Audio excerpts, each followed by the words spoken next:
Subscribe now and press the bell icon.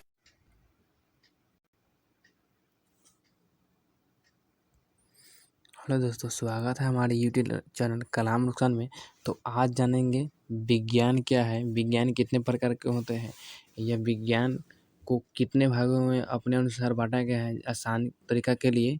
तो जानने से पहले सब्सक्राइब, लाइक तथा शेयर करें ताकि यह अन्य बच्चों तक पहुंच सके और वो भी लाभ उठा सके। तो आइए जानते हैं विज्ञान किसे कहते हैं, विज्ञान क्या है, विज्ञान की उत्पत्ति कहाँ से हुई और विज्ञान शब्द का अर्थ क्या होता है। तो यहाँ आप देख सकते हैं कि विज्ञान को इंग्लिश में साइंस कहते हैं, जिसका स्पेलिंग है SCIEN CE साइंस। साइंस शब्द की उत्पत्ति लैटिन शब्द लैटिन शब्द सिंथिया से हुई थी। साइंस शब्द का उत्पत्ति है जो लैटिन एक भाषा है, उस लैटिन भाषा के सिंथिया से हुई थी। जिस तरह हिंदी का एक शब्द है विज्ञान, उसी तरह लैटिन शब्द का भी एक सिंथिया शब्द है जिसकी उत्पत्ति उसी से हुई थी। सिंथिया शब्द याद रखेगा कि यह कंपटीशन में भी पूछता है। सिंथिया शब्द से विज्ञान को उत्पत्ति होती है। कंपटीशन में पूछ देगा कि विज्ञान शब्द की उत्पत्ति किस शब्द से हुई थी, तो आंसर में देखिएगा सिंथिया, तो उसे ही मानिएगा। सिंथिया शब्द का अर्थ है ज्ञान, यानी इंग्लिश में जिसे नॉलेज कहते हैं। सिंथिया शब्द का अर्थ है नॉलेज या ज्ञान या जानना, टू नो यानी खोज, विज्ञान यानी जानना, अर्थात यानी इसके अर्थार्थ में भी दिया है हमारे इस भौतिक जगत में जो कुछ भी घटित हो रहा है, यानी हमारे भौतिक जगत में जो कुछ भी घटित हो रहा है उसका क्रमबद्ध या व्यवस्थित ज्ञान ही विज्ञान कहलाता है। कहने का तात्पर्य यह है कि हमारे भौतिक जगत में जो कुछ भी घटित हो रहा है वह उसे क्रमबद्ध व्यवस्थित यानी एक व्यवस्था के अनुसार, एक सजावट के अनुसार सजाना ही विज्ञान कहलाता है। व्यवस्थित। इसके आगे विज्ञान की दो मुख्य शाखाएं हैं। विज्ञान है इसकी दो मुख्य शाखाएं हैं।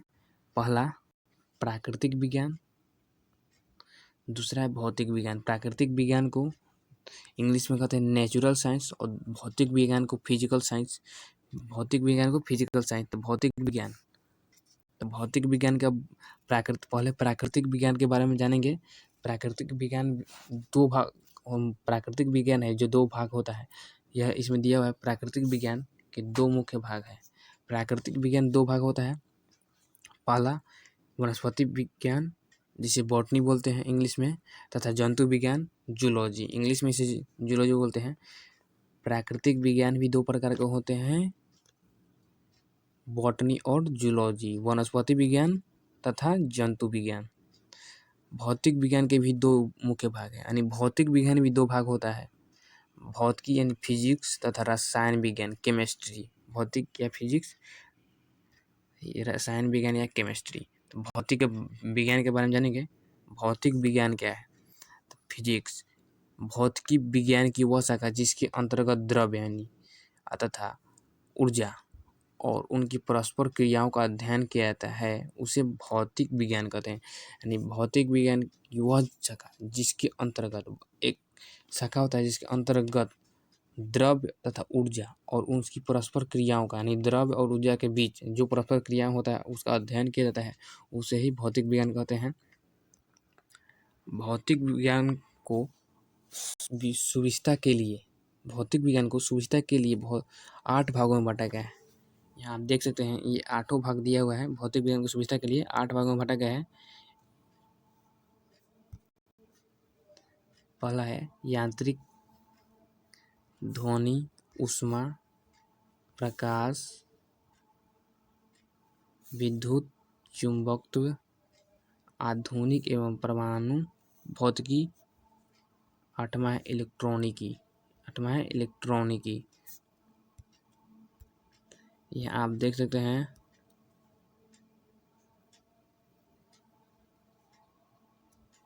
एक बार और रिपीट कर देता हूँ। यांत्रिक, ध्वनि, ऊष्मा, प्रकाश, विद्युत चुंबकत्व, आधुनिक एवं परमाणु भौतिकी, इलेक्ट्रॉनिकी।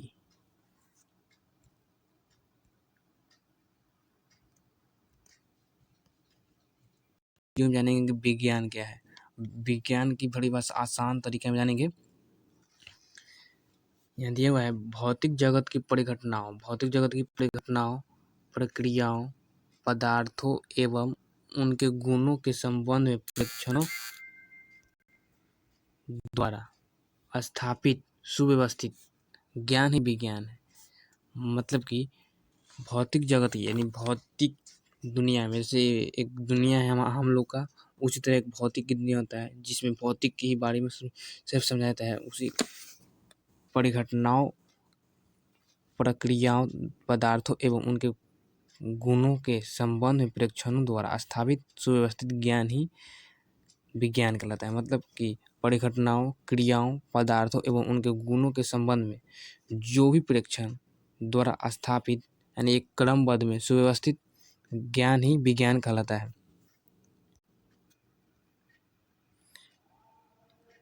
इसके आगे दिया हुआ है भौतिक जगत से हमारा तात्पर्य, भौतिक जगत से हमारा तात्पर्य उस संसार से है जिससे हम अपनी ज्ञानेंद्रियों द्वारा अनुभव कर सकते हैं।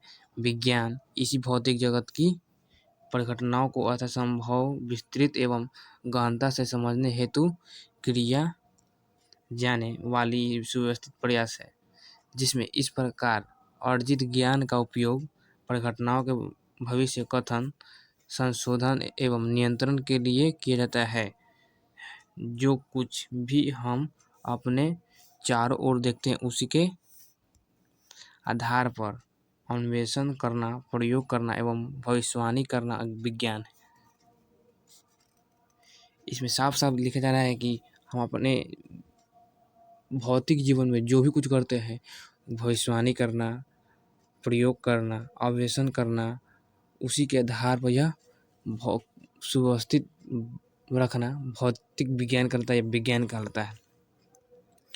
अब इसका परिभाषा जानेंगे, आसान रूप में परिभाषा जानेंगे। तो यहाँ परिभाषा देख सकते हैं, ये परिभाषा है इसका। परिभाषा के रूप में, अगर परिभाषा के रूप में इसे जानना है तो वास्तविक अनुभवों या प्रयोग एवं परीक्षणों से प्राप्त तथ्यों के तार्किक विश्लेषण द्वारा विकसित हुए सुव्यवस्थित ज्ञान को विज्ञान कहते हैं।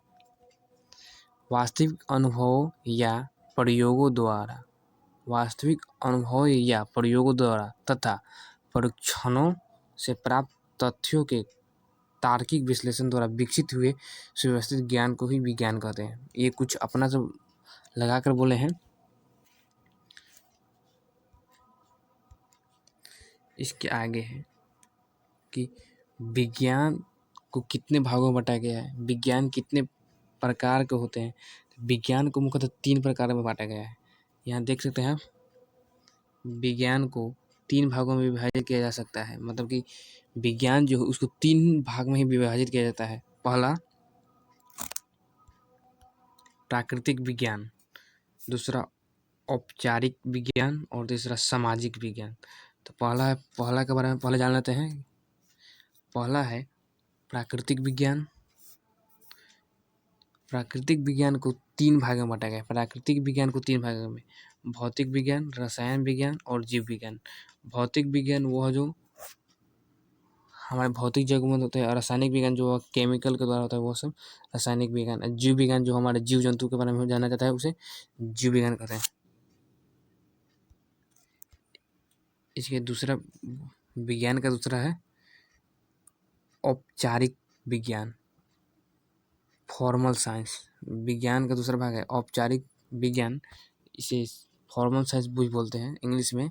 यह 2 भाग में बांटा गया है, गणित और लॉजिक। गणित और लॉजिक, गणित और लॉजिक। सामाजिक विज्ञान को भी 2 भागों में बांटा गया है, मानव व्यवहार, समाज। मानव व्यवहार और समाज। सामाजिक विज्ञान को भी 2 भागों में बांटा गया है, मानव व्यवहार और समाज।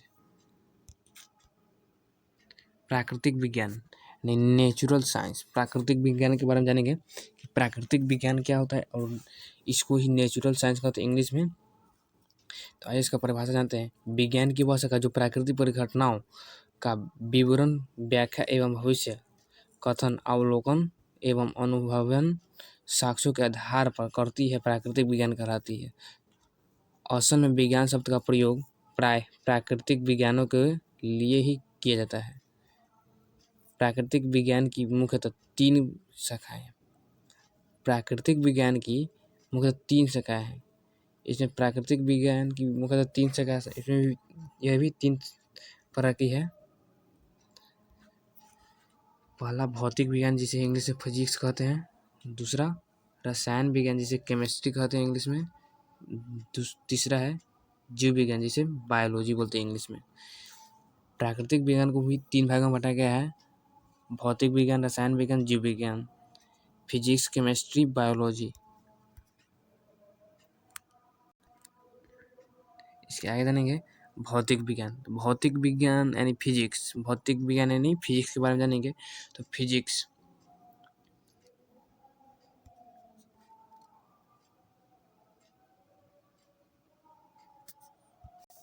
फिजिक्स शब्द ग्रीक भाषा से लिया गया है। यानी फिजिक्स जो शब्द है उस वो कहीं भाषा से लिया गया है, जो भाषा का नाम है ग्रीक से लिया गया, जिसका अर्थ है प्रकृति या प्राकृतिक चीजें। मतलब कि फिजिक्स शब्द ग्रीक भाषा से लिया गया है, जिसका अर्थ है प्रकृति या प्राकृतिक चीजें। प्रकृति के मूलभूत नियमों का अध्ययन एवं विभिन्न प्राकृतिक परिघटनाओं में उनकी अभिव्यक्ति के अध्ययन को भौतिक विज्ञान कहा जाता है। यहाँ आप देख सकते हैं कि प्राकृतिक के मूलभूत नियमों का अध्ययन एवं विभिन्न प्राकृतिक परिघटनाओं में उनकी अभिव्यक्ति के अध्ययन को भौतिक विज्ञान कहा जाता है। इसमें दिया है कि प्रकृति के मूलभूत नियमों का अध्ययन यानी प्रकृति के बारे में अध्ययन, विभिन्न प्राकृतिक परिघटना यानी घटना जो भी होता है एवं उनकी अभिव्यक्ति यानी उसे व्यक्त कर किया जाता है, अध्ययन विज्ञान ही उसे कहते हैं। उदाहरण के लिए आप इसे देख सकते हैं। उदाहरण के लिए पहला उदाहरण में आप देख सकते हैं। पहला उदाहरण है पृथ्वी द्वारा प्रत्येक वस्तु पर गुरुत्वाकर्षण बल लगाया जाता है। पृथ्वी जो है अपने अंदर से एक गुरुत्वाकर्षण बल उत्पन्न करती है, जो कोई भी वस्तु को अपने ओर खींचती है। जैसे बॉल को ऊपर फेंका जाए तो वो दूर न जाकर नीचे ही आ जाती है, कोई भी वस्तु नीचे ही आती है। तथा सेब के टूटकर पृथ्वी पर गिरने की परिघटना में गुरुत्वाकर्षण बल की अभिव्यक्ति है। अगर सेब टेबल पर रखा जाए और टूट कर गिर जाए, या पेड़ पर रखा जाए वो टूट कर गिर जाए, सेब टेबल पर से गिर जाए, पेड़ पर से टूट कर गिर जाए, तो वह एक गुरुत्वाकर्षण पृथ्वी द्वारा लगाया गया। इसका अगला है उदाहरण, अध्ययन की सुविधा के लिए भौतिक विज्ञान को निम्नलिखित भागों में बांटा जा सकता है। अध्ययन की सुविधा के लिए मतलब अध्ययन की सुविधा जो है, अध्ययन की सुविधा के लिए यानी अपनी सुविधा के अनुसार भौतिक विज्ञान को निम्न भागों में बांटा गया है। भौतिक विज्ञान को निम्न भागों में बांटा गया है। इसमें है यांत्रिक, तरंगति, प्रकाशिकी, आधुनिक भौतिकी, ऊष्मा, ध्वनि, विद्युत धारा एवं विद्युत चुंबकत्व। विद्युत धारा एवं विद्युत चुंबकत्व। भौतिक का अध्ययन प्रारंभ करने से पहले हमें यह जान लेना आवश्यक है कि भौतिक में जिन परिघटनाओं, वस्तुओं या पदार्थों का अध्ययन किया जाता है, उनके भौतिक गुणों को भौतिक राशियों के रूप में अभिव्यक्त किया जाता है। अब बात आती है कि भौतिक राशियाँ किसे कहते हैं। तो भौतिक राशियाँ किसे कहते हैं? भौतिक राशियाँ किसे कहते हैं? इसका आंसर आप लिख सकते हैं, भौतिक में जिन परिघटनाओं, वस्तुओं या पदार्थों का अध्ययन किया जाता है, उनके भौतिक गुणों को भौतिक राशियाँ के रूप में भी लिखा जाता है, जिसे भौतिक राशियाँ कहते हैं। भौतिक राशि यानी फिजिकल क्वांटिटीज। फिजिकल क्वांटिटीज किसी द्रव्य, की सही स्थिति या उचित मात्रात्मक स्थिति या किसी परिघटना की सटीक व्यवस्था के लिए जिन पदों का उपयोग किया जाता है उन्हें भौतिक राशियाँ कहते हैं। भौतिक राशियाँ के दो प्रकार के होते हैं, सदिश राशियाँ और अदिश राशियाँ। सदिश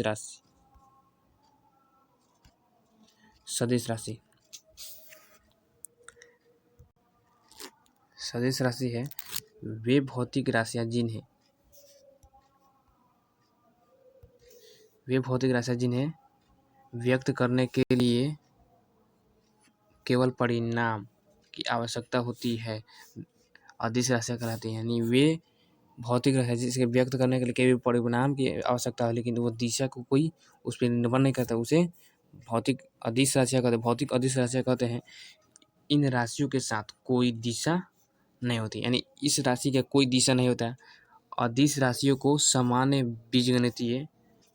बीजगणितीय विधि से जोड़ा जा सकता है। ये जोड़ के अनुभव त्रिभुज नियमों का पालन नहीं करती है। उदाहरण द्रव्यमान, दूरी, चाल, आयतन, कार्य, शक्ति आदि।